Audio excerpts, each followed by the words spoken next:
Hi friends, welcome back to the YouTube education. Now we are going to start a sum. Here the question number 21 is given. Okay. Using the information given below, prepare profit statements for the months of November and December. 2 months, 2 months statement we have to prepare here profit statements, and according to using marginal costing and absorption costing. Both methods we have to use here. Data is given here. Data per unit selling price is given. Direct material, labor, variable overheads, variable production overhead is given. Monthly cost, fix यानी कि fix, all the fixed costs are given here. Variable selling price 10% sales revenue. जो variable selling price है 10% sales revenue का 10% है, ध्यान रखना है. Selling cost and normal production capacity is 11,000. Normal production capacity कितनी है 11,000. It means our first calculation का फर्स्ट पार्ट जो हमारा है वो क्या है 11,000 है. And the data regarding the production capacity is given here. Now will make the calculations here. तो calculation question number 21. First of all, normal or estimated production we need here. So we will write down here estimated or normal production, that is given in the sum 11,000 units. 11,000 units here is given. Now second, rate of absorption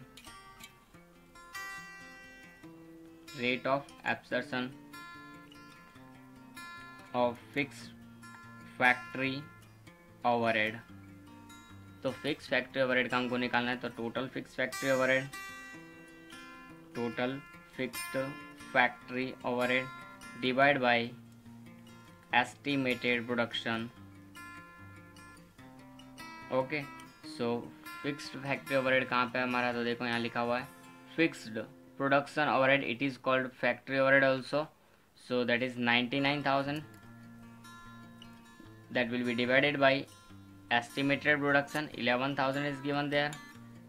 So 11,000, how much will get there? 9 rupees per unit. 9 rupees per unit. Absorption का rate हमको मिल गया है यहाँ पर 9 rupees per unit हमारा absorption का rate है.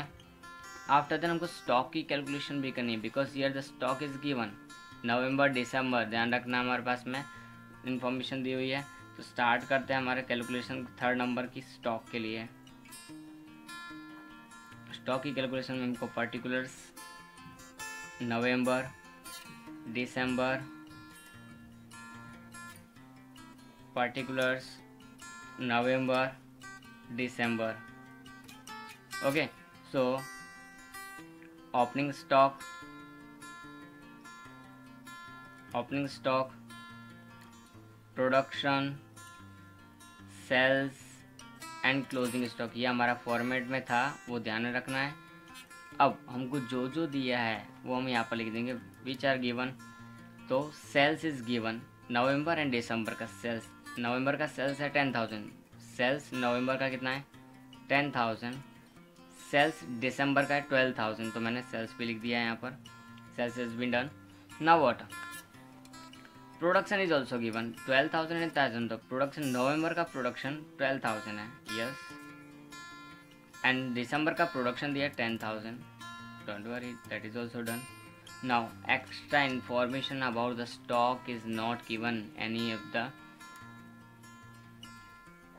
Information. Okay, now we will start. अब मैंने बताया था कि अगर ओपनिंग स्टॉक क्लोजिंग स्टॉक दोनों ही मिसिंग हो तो ओपनिंग स्टॉक को हम 0 काउंट कर लेते हैं. Okay, opening stock and closing stock both are missing. Opening stock and closing stock both are missing. Then take opening stock as 0. So make total 12,000 is there. Now 12,000 will be written here, and the difference will be closing stock. 12,000 minus 10,000, difference will be 2,000. That is called closing stock. So closing stock of November will be opening stock of December. Last year का closing current year का opening होता है। So last month का closing current month हमारे दिसंबर है, तो उसका अब क्या होगा, ओपनिंग हो जाएगा। सो 2 + 10 12,000 and here 12,000 also given. Now 12,000 minus 12,000, it means closing stock will be 0.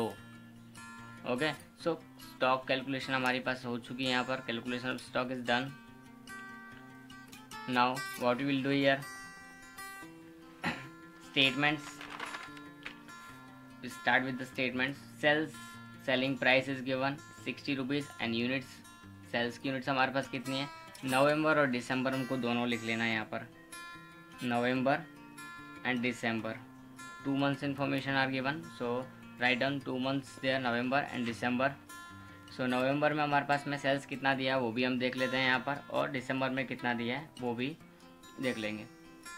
तो सेलिंग प्राइस नवंबर की दी हुई हमको 60 और दिसंबर की भी हमारे पास प्राइस दोनों सेम है, लेकिन सेलिंग कितनी है, एक की 10,000 एक की 12,000। तो हम स्टार्ट करके यहाँ पे लिखते हैं, पहले नवंबर की 10,000 इंटू 60 और दूसरे की कितनी है 12,000, तो 12,000 into 60। So how much will be there, 6 lakhs, I think so 6 lakh and 7,20,000। Now what? Direct material cost is given 20. Material is calculated on the production units. So production units November 12,000 into material cost is 20. So 12 2s are 24. It means 2,40,000. Labor cost 6. So 12,000 into 6. 12 6 are 72,000 for the November only, because the 12,000 units are for November. And then variable production overhead 4, so 12,000 into 4 will be there, 12 4s are 48 is there. Now what, December, November is done, दिसंबर के लिए calculation कैसे होगी, same, लेकिन यहाँ per unit change हो जाएंगे, only 10,000 हो जाएगी, प्राइस सेम रहेगी क्योंकि सेम ही दी है, 20, 10,000 into 6 and 10,000 into 4. Price will not be changed there because no different prices are given there. So 20 into 10,000, it means 2 lakhs. 10,000 into 6, 60,000. 10,000 into 4, 40,000. Now यहाँ तक का हम इसमें से माइनस करेंगे, तो उसके लिए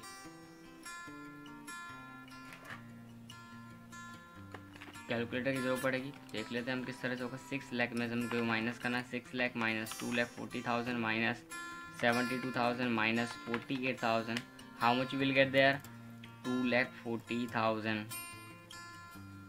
एंड दिस साइड 720 माइनस 2 lakh minus 60 41 lakh, how much will get there, 4,20,000. Okay, now opening stock नवंबर में opening stock is 0 and closing stock is 2,000। ध्यान रखना इस बात को, नवंबर में opening stock is 0 and closing stock is 2,000। Now price कौन सी ली हम नवंबर के लिए इसकी प्राइस में, तो प्राइस में हम देखेंगे तो 20 + 6, 26 + 4 30, यहाँ तक की जो प्राइस आती है वो हमारे स्टॉक में प्राइस ली जाती है। तो 30 यहाँ पर हो रही है, तो 30 हम लिखेंगे, 2 3 just 6, it means 60,000 will be there. Okay, plus minus overall minus, ध्यान रखना है हमको, इसके बेस पर हम इसको करेंगे। नाउ ये हमारा क्लोजिंग स्टॉक हो गया नवंबर का। अब हम दिसंबर में ओपनिंग है बट क्लोजिंग नहीं है, तो हम दिसंबर में ओपनिंग लिखेंगे 2,000, ये सेम यूनिट्स हैं, प्राइस 26 4 20 30 होगा, तो हम 30 ही लिखेंगे वहाँ भी। तो 23 जा 60,000 होगा, और फिर हमारे पास यहाँ पे 0 है तो 0 लिख देंगे, बिकॉज हमारे पास क्लोजिंग स्टॉक कितना है, 0 according to our stock formula. Now 2,40,000 minus minus, यहाँ ध्यान रखना ये बाहर माइनस है, उसकी वजह से माइनस माइनस प्लस हो जाएगा। तो 2,40,000 plus 60 we will get how much here 3 lakhs, and this one it is plus minus minus हो जाएगा यहाँ पर 420 minus 60 360। Okay, now other variable overhead की हम बात करते हैं। Variable overhead are calculated on the production basis. तो office overheads are given, no. Variable selling cost is given 10% of sales revenue, sales जो भी होगी उसका 10% हमको करना है। अब हमारी सेल्स कितनी है, ये रही, उन दोनों को हम 10% कर देते तो हमारा सेलिंग मिल जाएगा। तो सेलिंग कितना हो जाएगा, 6 लाख का 10% 60,000 एज 7,20,000 का 10% हमारे पास हो जाएगा 10% ऑफ सेल्स, तो 72,000। इसको हम माइनस करेंगे ऊपर से, 3 लाख माइनस 60,000 तो विल गेट 2,40,000। नाउ 360 माइनस 72 ये करना पड़ेगा, 360 minus 72 2,88,000 will be there, so 2,88,000। Now what,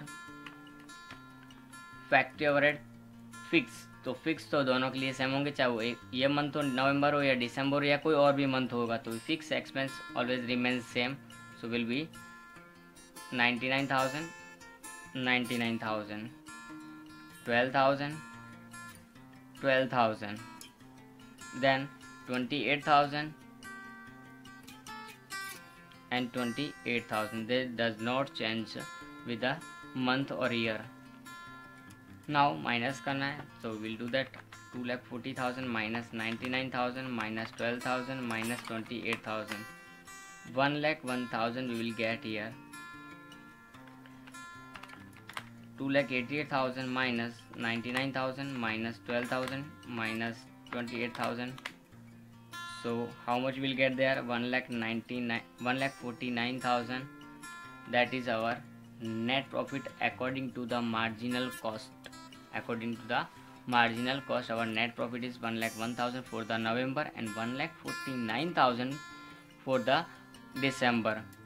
Okay, now it is question number 21. No name is given here, but Gujarat University 2009 का ये समय है यहाँ पर। Now एब्सर्शन कॉस्टिंग पर हम जाएंगे। तो एब्सर्शन कॉस्टिंग में सेल्स हमारी सेम है, तो पीछे से हम इसको कॉपी कर देते हैं। 6 lakh and 7,20,000, 6 lakh and 7,20,000। Direct material, direct wages and variable factory में नो चेंजेस आर देयर, सो ये भी हम पीछे से कॉपी कर देते हैं। 240 72 and 48, 240 72 and 48, no changes are there. So now this side 720 we have written, 260 and 40, 2,60,000 and 40,000 are there, but here the one new fixed factory overhead are added. So what to do, production overhead multiply with rate of absorption से हम इसको multiply करेंगे, तो हमारे पास units कितनी है उसके base पर हम ध्यान रखेंगे। हमारी रेट ऑफ एब्सर्शन कितनी है, 9। ओके, रेट ऑफ एब्सर्शन कितनी है हमारे पास में 9 है, तो उसके अंदर मल्टीप्लाई करेंगे। प्रोडक्शन की यूनिट्स कितनी है हमारी, तो प्रोडक्शन की यूनिट 12,000 एंड 10,000 है। 12 एंड 10 प्रोडक्शन नवंबर दिसंबर, तो 12,000 into 9 and 10,000 into 9, 12 9s are 108 and 10 9s are 90,000। Now इसमें से माइनस करेंगे, तो माइनस किस तरह से होगा ये भी हम देख लेते हैं। यहाँ पर 6 lakh minus 2,40,000 minus 72,000 minus 48,000 minus 108,000, how much we will get there, 1,32,000। That side 720 minus 3,90,000 directly. So how much will get there, 3,30,000 now opening stock and closing stock change हो जाएगा हमारा ये भी। तो ओपनिंग स्टॉक फर्स्ट में 0 था तो 0 रहेगा, यहाँ 0 था तो 0 रहेगा, first and last. Now here production unit 2000, closing stock unit 2000। Price क्या होगी, जो पीछे थी हमारे पास में उतनी की उतनी तो रहेगी ही, 26,4 30 + 9 और ऐड हो गया हमारे पास, तो 30 + 9 कितना हो जाएगा 78, 39 2 जा 78, प्लस माइनस और ओवरऑल माइनस, ये हमको ध्यान रखना है। आफ्टर देन इस साइड हमारे पास 2000 × 39 ऐड हो जाएगा, तो हमारे पास यहाँ 78 हो जाएगा।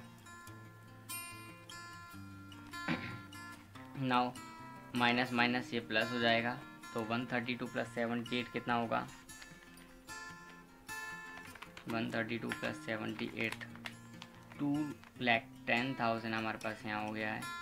बट ये कितना होगा, प्लस माइनस माइनस हो जाएगा, 3,30,000 - 78,000 2,52,000 हमारे पास ये हो गया है। अब हमको रिकवरी लिखनी है, एब्सॉर्प्शन लिखना है, under and over absorption of fix factory overhead. तो हमारे पास देखना है कि यहाँ पर फिक्स ओवरहेड कितने हैं हमारे पास में 108, और यहाँ पर हमारे पास कितने थे 99,000, तो 99 और 108 है। यहाँ पर अगर ज़्यादा है हमारे पास तो उसको प्लस करना है, अगर यहाँ पर कम हो तो माइनस करना है। तो पहले थे हमारे पास 99 और अभी कितने हो गए 108, तो कितना चेंजेस हुआ, पहले थे 99,000 और अभी हमारे पास कितना हो गया 108,000, सो 9,000 हमारा बढ़ गया है। तो यहाँ प्लस हुआ है तो हम क्या लिखेंगे प्लस का 9,000। और सामने की साइड हम देखें, हियर इज नवंबर एंड दिसंबर। अब सामने की साइड में देखें तो ये हमारे पास 99 ही थे, लेकिन अभी कितने हो गए 90, तो पहले ज़्यादा थे 99 और 90, तो अभी कम हो गए हमारे पास, पहले से कम हुए तो माइनस का साइन लगाना है और ज़्यादा हुए तो प्लस का साइन लगाना है, ये हमको ध्यान रखना है। 210 + 9,000 इट मीन्स 2,19,000 हमारा नेट कंट्रीब्यूशन हमको यहाँ मिलेगा। आफ्टर देन इसमें से माइनस करेंगे 252,000 - 9,000, तो 2,43,000 होगा, ये भी हो गया हमारा। अब हमारे पास क्या करना है, फिर ऑफिस ओवरहेड के अंदर वेरिएबल एंड फिक्स। तो ऑफिस में वेरिएबल हमारे पास थे ही नहीं, ऑफिस में वेरिएबल हमारे पास थे ही नहीं, लेकिन फिक्स में थे। फिक्स में कितने थे तो वो भी हम देख लेते पीछे से, 12 तो 12 हम लिख देंगे यहाँ पर। उसके बाद में फिक्स हमारे पास सेलिंग भी थे, तो फिक्स सेलिंग हमारे पास थे 28 तो हम यहाँ पर 28 ही लिख देंगे। फिक्स में ध्यान रखना 28 एंड 28। बट सेलिंग का वेरिएबल था लेकिन कुछ अलग था। सेलिंग का वेरिएबल हमारे पास ये रहा 60 और 72, तो 60 और 72 को ही हम यहाँ कॉपी मारेंगे। ओके, नाउ इसमें से इसको माइनस कर देंगे सबको, तो 2,43,000 minus 12,000 -72,000 -28,000, 1,31,000 is there. After then what, this side का total 2,19,000 -12,000 -28,000 -60,000, 1,19,000 हमारे पास यहाँ आएगा। तो ये हमारा होगा net profit according to the absorption costing. तो ये हमारा सम हो जाएगा पूरा। इसके साथ ही सबसे पहले हमने कैलकुलेशन की, फिर मार्जिनल कॉस्टिंग का ड्रॉ किया और उसके बाद हमने एब्सॉर्प्शन कॉस्टिंग का ड्रॉ किया। तो एब्सॉर्प्शन कॉस्टिंग में हम क्या चेंजेस करते हैं, ये हमारे लिए एक एक्स्ट्रा ऐड होता है, ये ध्यान रखना है। उसके बाद में ओपनिंग स्टॉक क्लोजिंग स्टॉक जो थे वही, लेकिन इनकी प्राइस चेंज हो जाती है क्योंकि ये ऐड होगा तो उसकी प्राइस में चेंजेस आएगा ही। आफ्टर देन हमको क्या करना है, अंडर एंड ओवर एब्सॉर्प्शन, ये इम्पोर्टेंट है। तो पहले की तुलना में अगर हमारे पास में फिक्स ओवरहेड बढ़ते हैं तो प्लस करना है, घटते हैं तो माइनस करना है। दोनों ही चीज़ इसके अंदर हमको देखने को मिली, एक बार प्लस एक बार माइनस। उसके बाद हमको जो एक्सपेंस दिए हैं ऐसे कैसे हमको यहाँ पर लिख देना है और माइनस कर देना है सबका। माइनस करने के बाद हमको जो आएगा उसको हम बोलेंगे नेट प्रॉफिट। ओके, तो ये हमारा सम हो जाएगा इस तरह से। यह हमारा मार्जिनल कॉस्टिंग है, you can see this. Okay,